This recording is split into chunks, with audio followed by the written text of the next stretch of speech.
कल सीएम आपके बारे में बोल रहे थे कि ये शिबू सोरेन बनने का प्रयास कर रहे हैं संथाल परगना में। तो सर इस पर क्या कहेंगे? देखिए, पहली बात तो मैं ये कहूँगा, हम तो छोड़ दीजिए, हम अपने खानदान में आने वाली पीढ़ियों को भी मैं यही कहूँगा कि कम से कम शिबू सोरेन के परिवार मत बनना।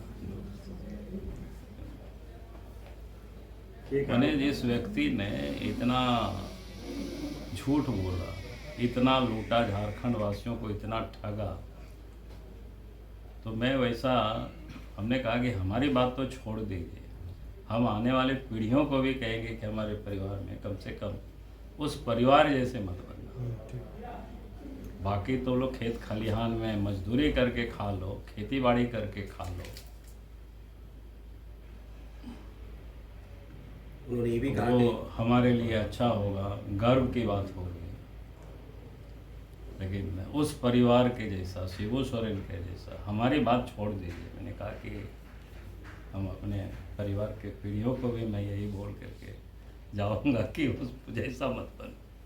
विपक्षियों पे ये भी वार किया कि मतलब कोर्ट जो है सीबीआई ईडी को लगा दिया गया है, विकास रुक रहा है, ये प्रयास है सेंट्रल का कि अरे भाई, हमने कहा रहे हैं कि अगर ईडी ने उनको नोटिस देते हैं और उन्होंने गड़बड़ नहीं किया है तो फिर भाग क्यों रहा है?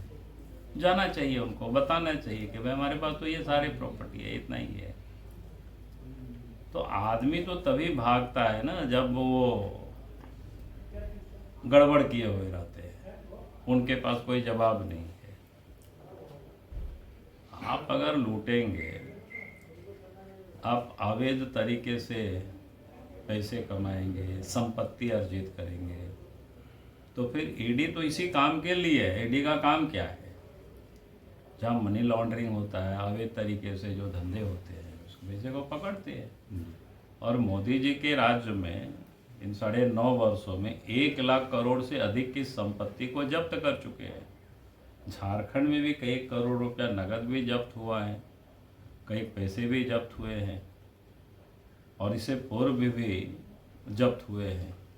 वो तो उस समय हम लोग की सरकार तो नहीं थी, उस समय तो कांग्रेस और हेमंत यही सारे लोग मिल करके सरकार चला रहे थे झारखंड में। मैं किसी का नाम नहीं ले रहा हूँ, आप सब लोग को पता ही है। तो इसीलिए ये तो कहना, तो आज झारखंड की जनता इस बात को जान रही है, भाग क्यों रही है फिर मुख्यमंत्री अगर गड़बड़ नहीं किए हैं तो ईडी के यहाँ शामिल होना चाहिए। हमने तो ईडी से भी मांग की है। तो भाई अगर आप 5-5 बार एक संवैधानिक पद पर बैठे हुए व्यक्ति को नोटिस दे रहे हैं, हाजिर नहीं हो रहा है, ये तो कानून की भी अवहेलना कर रही है, इग्नोर कर रही है, यानी अपने आप को कानून से भी बड़ा मान रहे हैं।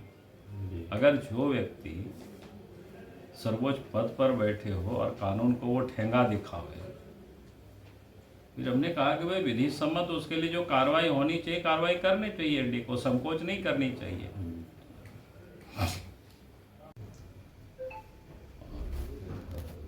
हमें पूर्ण विश्वास है कि आने वाला 2024 के चुनाव, लोकसभा का चुनाव, केंद्र में फिर से नरेंद्र मोदी जी देश के प्रधानमंत्री बनेंगे। झारखंड के 14 में से 12 सीट तो एनडीए के पास है, 2 सीट राजमहल और चाईबासा, एक जेएमएम में कांग्रेस के पास। लेकिन हम पूरा विश्वास के साथ कह सकते हैं अगला चुनाव के बाद ये दोनों सीट भी भारतीय जनता पार्टी के खाते में जाएगा, एनडीए के खाते